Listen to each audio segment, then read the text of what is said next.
बिस्मिल्लाहिर्रहमानिर्रहीम। अस्सलामुअलैकुम। आज की इस वीडियो में मैं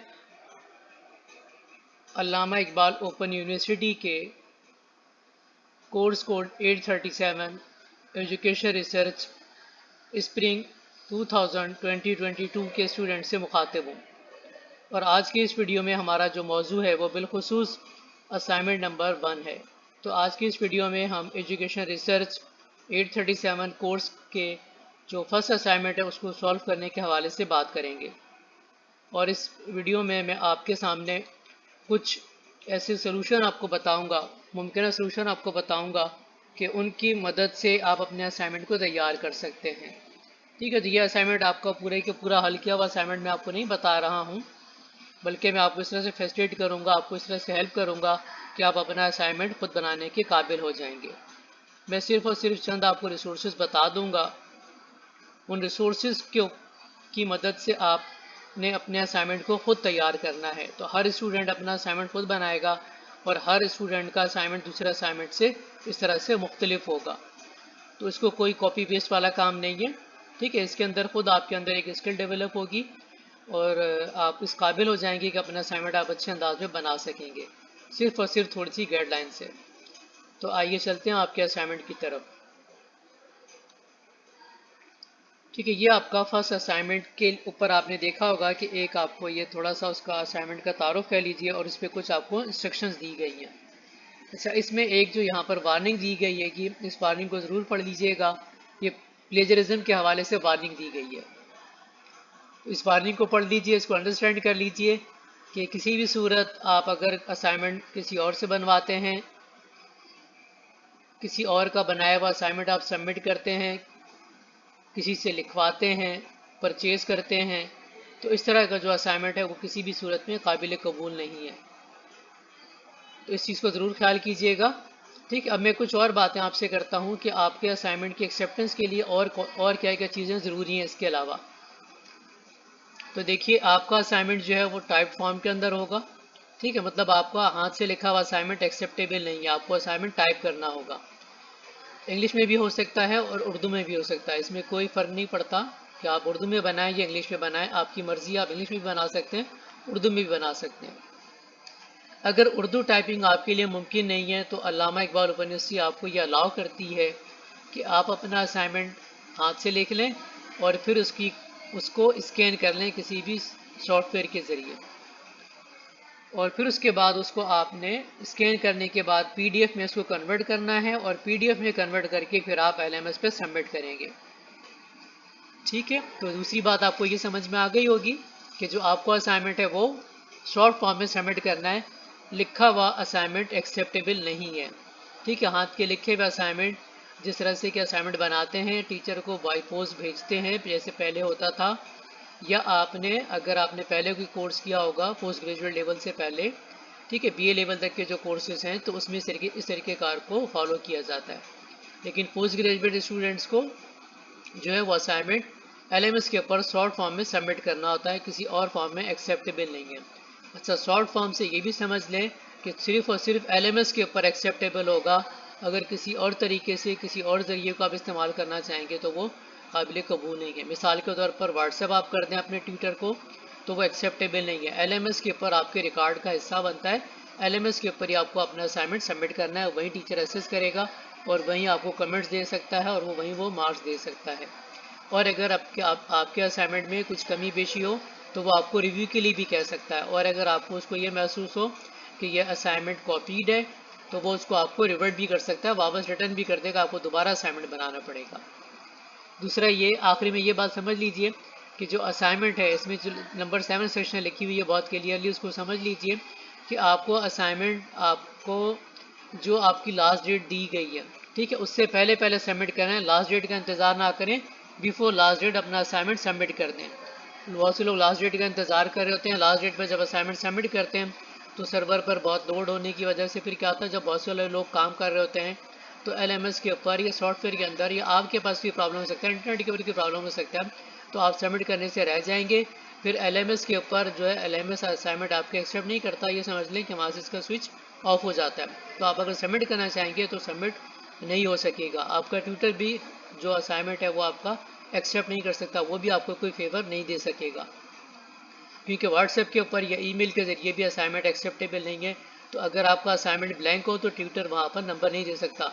अगर ट्यूटर आपको नंबर दे देगा, ब्लैंक आपका पोर्टल के ऊपर ब्लैंक आपका असाइनमेंट की जगह ब्लैंक आ रही हो, ठीक है, वहाँ पर नॉट सबमिट लिखा हुआ आ रहा हो, ट्यूटर आपको अगर देता है तो ट्यूटर खुद ब्लैक लिस्ट हो जाएगा। तो इसलिए कोई भी ट्यूटर ये वाली हरकत नहीं कर सकता, तो इसलिए बड़े केयरफुल रहिएगा।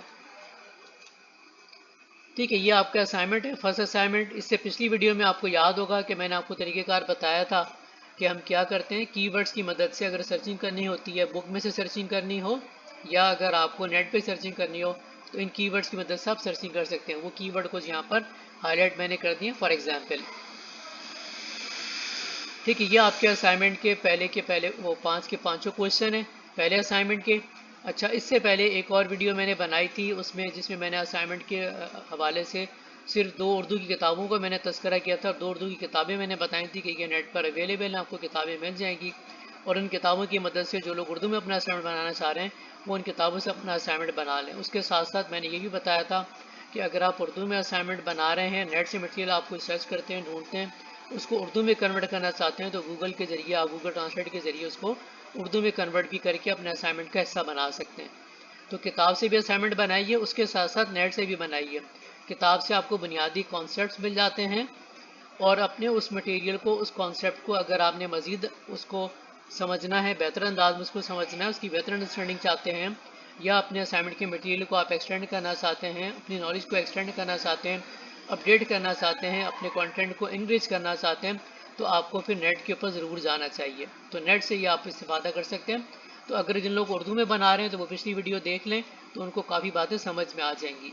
ठीक है, इस वीडियो में मैं उर्दू के साथ साथ कुछ इंग्लिश की किताबों को भी बताऊंगा, और फिर वही जो बुनियादी तरीक़ेकार है उसी की तरफ मैं चला जाऊंगा। अब देखिए, यहाँ पर मैंने कुछ किताबें आपके सामने रखी हुई हैं। ये किताबें वो किताबें हैं जो अल्लामा इकबाल ओपन यूनिवर्सिटी की किताबें हैं, उनके कोड दिए हुए। ठीक है, अब इसको, इस टेबल को ज़रा समझ लीजिए। इस टेबल की मदद से आपको आसानी हो जाएगी अपने असाइनमेंट के जवाब ढूंढने के। देखिए, ये लिखा हुआ है क्वेश्चन। अभी आपका क्वेश्चन नंबर 1 जो पिछली स्लाइड में आपने देखा था, क्वेश्चन नंबर था आपका। ठीक है, पिछली स्लाइड में देखिए, यहाँ जो क्वेश्चन नंबर 1 है, right A detail note on scientific method. ठीक है, इसी साइंटिफिक मेथड के ऊपर अगर आपको असाइनमेंट बनाना है, इस क्वेश्चन को अगर आपने तलाश करना है, तो इसका जवाब आपको किताबों में कहाँ कहाँ मिल जाएगा। ठीक है, अल्लामा इकबाल यूनिवर्सिटी किताबें आप जानते हैं कि आप लोग डाउनलोड कर सकते हैं। 837 डाउनलोड कर लीजिए। इसी तरह से 8604 और 6461 अल्लामा इकबाल ओपन यूनिवर्सिटी की किताब है। ये भी आपको अल्लामा इकबाल ओपन यूनिवर्सिटी की वेबसाइट से ये तीनों किताबें, शॉर्ट बुक्स आपको मिल जाएंगी। उसके अलावा 837 उर्दू में किताब है, और 8604 इसकी भी उर्दू में किताब है, रिसर्च की। ठीक है, इसको सहर पब्लिशर्स ने शाया किया हुआ, और ये सदा इनकलाब ने पब्लिश की हुई है किताब। अब ये नेट पे एक लिंक इसके मौजूद है, नेट पे अगर आप सर्च करेंगे आपको ये दोनों उर्दू किताबें भी मिल जाएंगी। मैं इससे पहले ये लिंक भी आपके साथ शेयर कर चुका हूँ पिछली वीडियो में। तो अब आपको अगर अपना असाइनमेंट बनाना है तो आपके सामने ये 5 किताबें हैं। ठीक है, पहला क्वेश्चन है, इसमें टॉपिक है साइंटिफिक मेथड। अपनी इस किताबों में देखिए, यहाँ पर मैंने आपको सर्च करने की भी ज़रूरत नहीं है, मैंने आपको बता दिया है कि ये कहाँ पर मौजूद है। 837 जो आपकी अलाइड मटेरियल वाली किताब है, एम एजुकेशन और एमएड की, इसका पेज 24 देख लीजिए, और इसका यूनिट 5 देख लीजिए। इसी तरीके से 8604 अल्लामा ओपन यूनिवर्सिटी की ये बी एड लेवल की किताब है। ठीक है, इस किताब का पेज नंबर 5 देख लीजिए और पेज नंबर 19 देख लीजिए। इसी तरीके से अल्लामा इकबाल ओपन यूनिवर्सिटी की किताब 6461 इसका कोड है, ये भी रिसर्च की किताब है, इसका पेज नंबर 6 देख लीजिए। तो इसके ऊपर भी आपको यही साइंटिफिक मेथड वाला टॉपिक बन जाएगा। इसके अलावा ये जो सहर पब्लिशर की किताब है 837, ठीक है, 837 और 837 ये इंग्लिश में किताब है ओपन यूनिवर्सिटी की, और ये 837 जो है ये सहर पब्लिशर्स की उर्दू में किताब है। तो ये आपको नेट पे भी मिल जाएगी, अगर मार्केट में देखें तो आप लोग मार्केट से भी आपको ये मिल सकती है। तो अगर कोई उर्दू में तैयारी करना चाहता है या उर्दू में समझना चाहता है, इंग्लिश के बनस्बत चाहता है कि उर्दू से पहले चीज़ों को समझ ले, फिर उसके बाद इंग्लिश में बनाए, समझ करके अपना काम करे, तो बहुत अच्छी बात है स्टडी करने के लिए। ठीक है, इस किताब के भी यहाँ पर देखिए, इसमें इस किताब में ये मुख्तलिफ जगहों पर ये आपको टॉपिक बन जाएगा। पेज नंबर 5 है, 11 है, 38 है, 42 है, 144 है। ठीक है, तो इस तरीके से आप उर्दू की किताबें करें तो आपको इन सारे पेजेस के ऊपर भी ये टॉपिक मिलेगा, उसको आप पढ़ के समझ लीजिए और फिर उसके बाद अपने असाइनमेंट को जिस तरह से मैंने बताया है कि पहले आपको क्या करना होता है, पहले आपको कंटेंट सेट करना होता है, सर्च करना होता है, फिर उसके बाद उसको आपने ऑर्गेनाइज करना होता है और फिर तीसरे स्टेप में आपको उसको लिखना होता है। ठीक है, इसी तरीके से जो सदा इनकलाब वाली किताब है, ठीक है, सदा इनकलाब वाली किताब में भी अगर आप देखें तो इसका भी पेज नंबर 9 एंड 38, ठीक है, पेज नंबर 9 और फिर उसके बाद 38 इस पेज के ऊपर देखेंगे तो इसके ऊपर भी आपको यही साइंटिफिक मेथड जो है वो टॉपिक आपको मिल जाएगा। तो इस तरीके से आपको ये पूरा जो टेबल बना हुआ है इस टेबल के अंदर इस तरह से क्वेश्चन नंबर 2 देख लीजिए। क्वेश्चन नंबर 2 के लिए यही 837 का पेज 48, ठीक है, 8604 का आपको पेज नंबर 10 देख लीजिए। फिर इसी तरीके से 6461 जो बीएड की किताब हैगी, ठीक है, इसका पेज नंबर 9 देख लीजिए। ये शहर पब्लिशर्स वालों की उर्दू में किताब है, इसका पेज 28 32 देख लीजिए। ठीक है, ये सदा इनकलाब जो 8604 ये बीएड लेवल वाली किताब है, ठीक है, इसका पेज नंबर 17 देख लीजिए। ठीक है, क्वेश्चन नंबर 2 आपको याद होगा कि क्वेश्चन नंबर जो 2 है वो कैरेक्टरिस्टिक्स ऑफ द मेथड के ऊपर, कैरेक्टरिस्टिक साइंटिफिक रिसर्च के ऊपर रहेगा। ठीक, इसी तरीके से आपका तीसरा क्वेश्चन देख लीजिए, इसमें भी आपको जो है पेज 48 14 15 फिर यूनिट 2। ठीक है, क्वेश्चन नंबर 3 आपका देखें क्या है, क्वेश्चन नंबर 3 आएगा, इसमें देखिए एरियाज के ऊपर बात की गई है। ठीक है, कि एजुकेशनल एक्चुअली इस क्वेश्चन में क्या पूछा गया है कि एजुकेशनल रिसर्च के जो एरियाज है कौन कौन सी, इसका क्या ले, इसका स्कोप या इसकी फील्ड्स। ठीक है, और आपको यहाँ पर जवाब देना है पाकिस्तान के कॉन्टेक्स्ट में कि एजुकेशन रिसर्च की बहुत सारी फील्ड्स हैं। ठीक है, इसके बहुत सारे एरियाज होंगे जिनमें एजुकेशन रिसर्च होती है। मिसाल के तौर पर अगर इसमें आप देख लें कि एजुकेशन की जो एजुकेशनल फ़िलासफ़ी है कि तालीम कैसी होनी चाहिए, ठीक है, तालीम के मकासद कैसे होने चाहिए, किस तरह से मुंतखब किए जाते हैं, क्या होते हैं तालीम के मकासद। ठीक है, तो ये वाला टॉपिक है, अगर ये भी एक एरिया आएगा। फिर इस तरह से आप जानते हैं कि जो बच्चे की नफ्सियात है उसके मुताबिक तालीम दी जानी चाहिए, एजुकेशनल साइकोलॉजी। ठीक है, साइकोलॉजिकल इश्यूज आ जाते हैं तो वो है, पेडागोजी है। तो इसी तरीके से बहुत सारे डिफरेंट फील्ड्स हैं, ये असेसमेंट की फील्ड है, आईसीटी की फील्ड है, तो बहुत सारी फील्ड्स हैं। तो अब ये कि किस में कहाँ पर काम होना चाहिए, करिकुलम में क्या होना चाहिए, चेंज आने चाहिए, करिकुलम किस तरीके से बनना चाहिए, आज के दौर में एजुकेशन जो है वो किस तरीके से होनी चाहिए, 21st सेंचुरी एजुकेशन क्या है। तो डिफरेंट एरियाज़ आ जाते हैं इसके अंदर, अगर आप सर्च करेंगे तो आपको बहुत सारे एरियाज़ मिलते हैं। ठीक, अब ये कि इन एरियाज़ में से पाकिस्तान में किस पर काम करने की ज़रूरत है। ठीक है, तो वो उसके ऊपर बहरहाल ये कि अब आप ये देखें तो यहाँ पर ये सजेस्ट किया है मैंने आपको पेज 48। तो बेसिकली किताब के अंदर आपको जो चीज़ें मिलेंगी वो क्या होंगी, वो आपको जो फील्ड्स हैं, स्कोप हैं, मिलेंगे। पाकिस्तान के हवाले से डायरेक्टली कोई बात नहीं मिलेगी। ठीक है, इसके अलावा इसी तरीके से मतलब दूसरी मुख्तलिफ किताबें इनमें दिया हुआ है, तो इसमें पाकिस्तान के हवाले से भी कहीं थोड़ा बहुत आपको तज़किरा मिलेगा, लेकिन बिल्कुल बना हुआ जवाब आपको नहीं मिलेगा, आपको थोड़ा खुद कोशिश करनी पड़ेगी। तो इसमें जैसे इसीलिए यहाँ पर जहाँ पर खुद कोशिश करनी है तो यूनिट 2 मेंशन किया हुआ है कि यूनिट 2 को पढ़िए, तो उससे आपको यूनिट 2 को पूरा आपको पढ़ना पड़ेगा, तो आपको उससे फिर चीज़ें समझ में आएंगी। बहरहाल इसी तरीके से क्वेश्चन नंबर 3 इसी तरह से आपको सॉल्व हो जाएगा। फिर क्वेश्चन नंबर 4 जो है, क्वेश्चन नंबर 4 और 5 के लिए आपको जो टाइप्स ऑफ रिसर्च हैं बाय पर्पस, इसको एक्चुअली आपको फोकस करना पड़ेगा। जो आपको types of research by purpose, जो रिसर्च की डिफरेंट टाइप्स हैं, उनको आपको पढ़ना है, उसको सबको पढ़िए। रिसर्च बाय पर्पस, इसमें एक्शन रिसर्च आ जाती है, अप्लाइड रिसर्च आ जाती है, बेसिक रिसर्च आ जाती है, तो इनको पढ़िए। और इसके अलावा भी जो रिसर्च की टाइप्स हैं उनको पढ़िए। तो इस तरीके से आपको अपना जो आपके अपने असाइनमेंट हैंगे क्वेश्चन नंबर 4 और 5, आप आसानी के साथ उनके सवालों के जवाब आपको इस टेबल की मदद से आप आसानी से मिल जाएंगे। तो इस टेबल से किताब रखें सामने, इससे पेज नंबर नोट कर लें, किताब पे निशान लगा लें या किसी पेज पर इसको नोट कर लें और फिर उसके बाद इनको किताबों में सर्च करें, ढूंढ लें। और फिर मज़ीद इसके साथ साथ आपने नेट के ऊपर भी सर्च करना है इसको।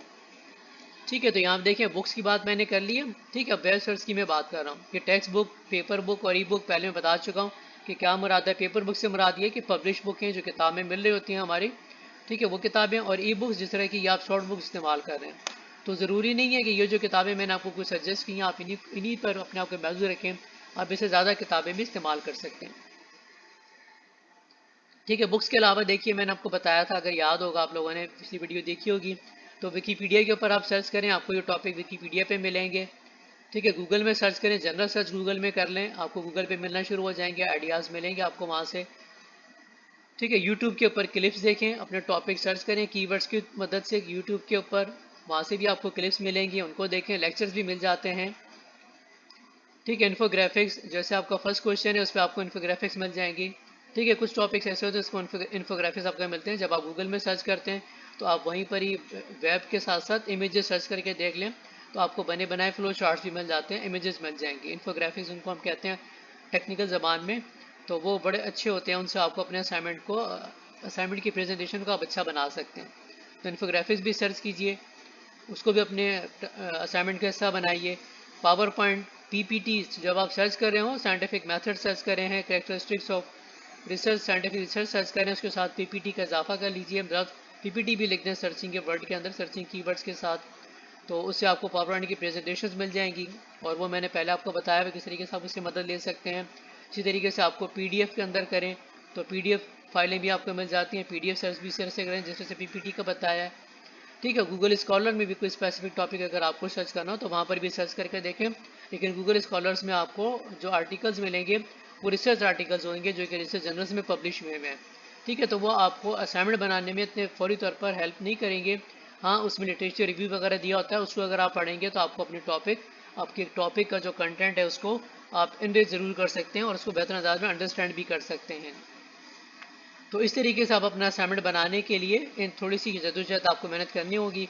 इस तरह से मेहनत करके आप अपना असाइनमेंट बनाएंगे तो इंशाल्लाह आपका असाइनमेंट बहुत अच्छा बनेगा।